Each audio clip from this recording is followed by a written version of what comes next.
or parents or moms who are here.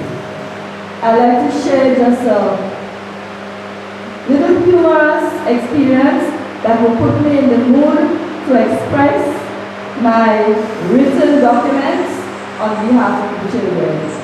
On one of the visits when I went to see my uncle, and I saw a situation, we requested that the pastor visit him. We called the pastor, and the pastor said, "Sis, I am almost home, but if you desire that you come back, I'll come back. Will you be there?" I said, "I'm going to be there." He said, "I'll be there in 20 minutes. In 20 minutes on the dot, Pastor Higgins arrived. And when he came, he went into the room to minister to my uncle. That was the first time I had the experience of ministering to somebody who he thought was close to the hour. At the end of the ministry, when Pastor asked brother, we call him brother, to say after me, brother held the sheet over his head and said, "Why do I pray for you? I can pray for myself." I said, "Hallelujah." That means he was back on an upward move. He was a very, very spiritual man, and on my behalf, my family behalf, and my siblings who are not here, I would like to extend a very sympathy to his children, grandchildren, and all those who he loved. Now, I was called by one of his daughters, and she asked me to represent them here. So right now, I'm speaking on behalf of his children. Frederick Costley Mason was affectionately called brother by all his siblings and children because he was the firstborn of his parents, deceased Lionel and Evelina Mason, and earned this respect by all who came after. Over these 92 years, that's a tribute. Over these 92 years, our dad was a well-known man. Some knew him as the glove man, who drove the chubby bottle antenna car and never passed anyone without offering a ride. Others knew him as a sharing person, especially in his shop, dealing with the children and giving them sweetie, malls, and not forgetting the 25-cent cake. As for us, his children, he was the most dedicated dad who ensured our basic needs were always met. He cared for us the most when we fell sick, spoiling us with whatever goodies we wanted. He never left us hungry. Dad's dedication to us was super. The care he showed to us and our dear, challenged sister was unbelievable. He had the patience, he made the time, and was always there to protect her even during his last days. Dad, with all his flaws, made each of us what we are today. One of his main techniques he used in upbringing his children was the presence of God. He was a very religious man and instilled prayers as our number one in our daily living. Small how we were, he made everyone pray at night. This process took a long time, and sometimes we fell asleep before our turn. Sometimes we had to poke each other whispering, "It is your turn to pray." All in all, Dad's discipline methods he rooted within us have created a strong bond of love and togetherness. Thanks for being the father you were. We love you. See you in heaven. And this comes from his 14 children. 7 daughters, 7 sons are called the names. Eastland, Rose, Rosa, Floris, Phyllis, Omin, and Norma.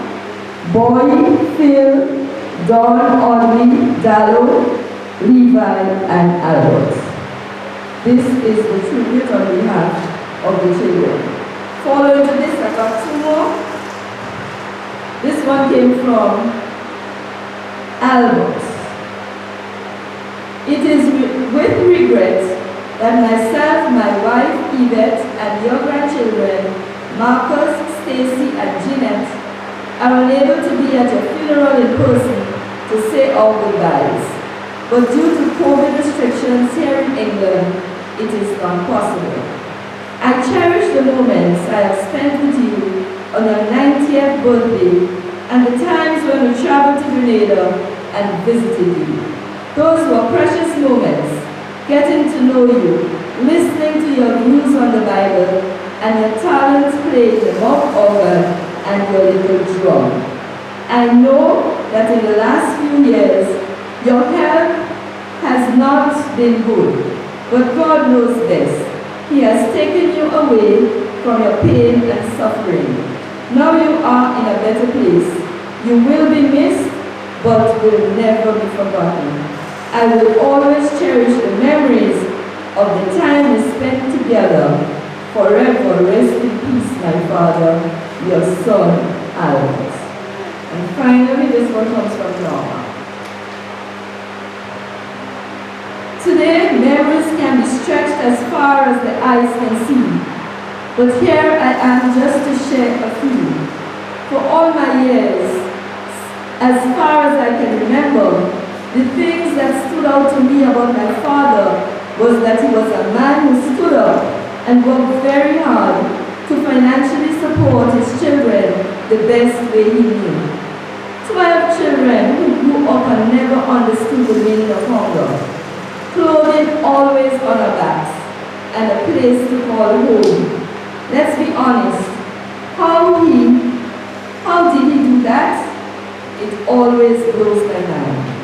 As children, he loved us in his own way, which sometimes was not always understood.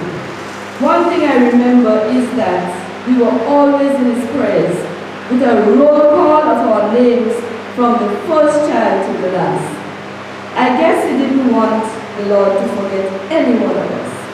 My favorite memory of him is when he would take my brother and I to lunch at downtown public works area where he worked. Then at evening time, I will never forget how he would take us across the Carriage on a paved ferry canoe. What an excitement! Moving across the waters and not being afraid, knowing he was there. For the time spent here in Canada, he was a grandpa my children love very much. He helped raise them and built a loving relationship they both remember. Today is a very sad day for them. Over the years, as I have gotten older, I've gained a great respect and honor for him in his never-ending love and care that he showed to my sister Floris for 57 years. Keeping up to that responsibility after the passing of Mom, even to the day of his death. That is what I call amazing. I will miss him a lot. When we get back home, driving with him and holding on to our seats for dear life, as he would speedily drive through the streets of Denver, taking care of my mosquito bites and my swollen feet with his magic remedy of Vicks and Spirit. Today, my hope is that he leaves behind for me his good health and his long life. With that, I will be set for life. Now your time has come to rest peacefully. It's with confidence I say, God's way is not the ways of man. He is a man of love who meets us where we are. My greatest hope is to see you again in the first resurrection. Your memory will forever live in our hearts. Your loving daughter, Norma Mason Williams. Okay.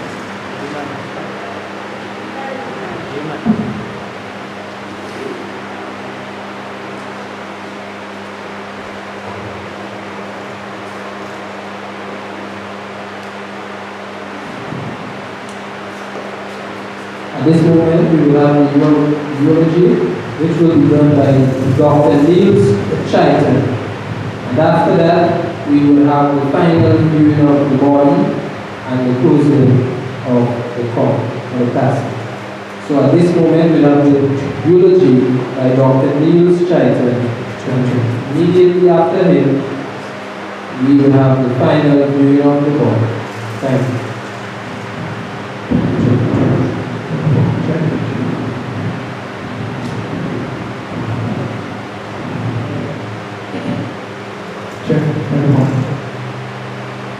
Afternoon, everyone. My name is Dr. Niels J. Chaitan, Joel Chaitan, as a matter of fact, and I am the first son of his last sister, his last first set of sisters. Before I start, I want to quickly read for you one of the tributes I was sent in from Toronto. It says, "My name is Ethan Chaitan. I reside in Toronto, Canada. I am one of Pastor Mason's nieces. That's right? So it was like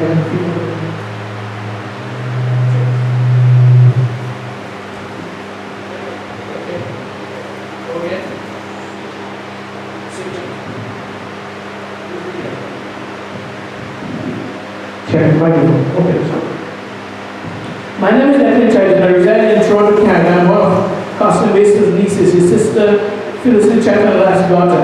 With a very sad heart and this uncontrollable situation, uncontrollable situation with COVID-19, I am unable to be here in person to bid you goodbye, my dear uncle. You are a brother and a father figure to my mom and her siblings, and was affectionately called brother because of the fatherly role you had played in their lives. Everyone in the family loved and respected you as a patriarch of the family. Today, I salute you. I salute your children for the wonderful care and provision that they made for you in Florence. The love shared and felt among you guys was pure. Even from a distance, the phone calls, the prayers, and the weekly worship sessions will always be a delight to Brother and Flores. He enjoyed playing his mouth organ and beating the drum while they sat together. You both were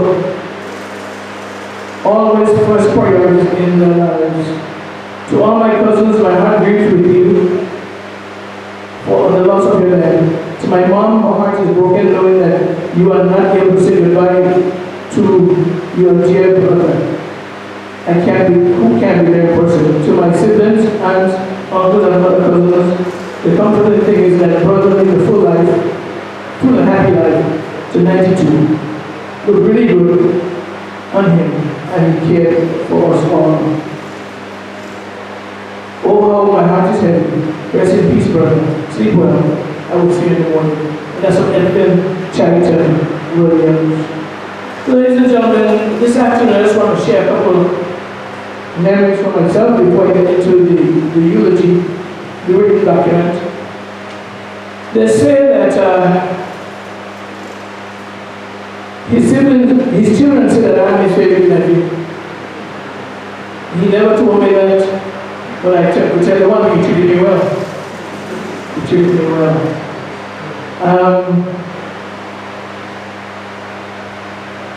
They say I spoiled him because I never argued with him.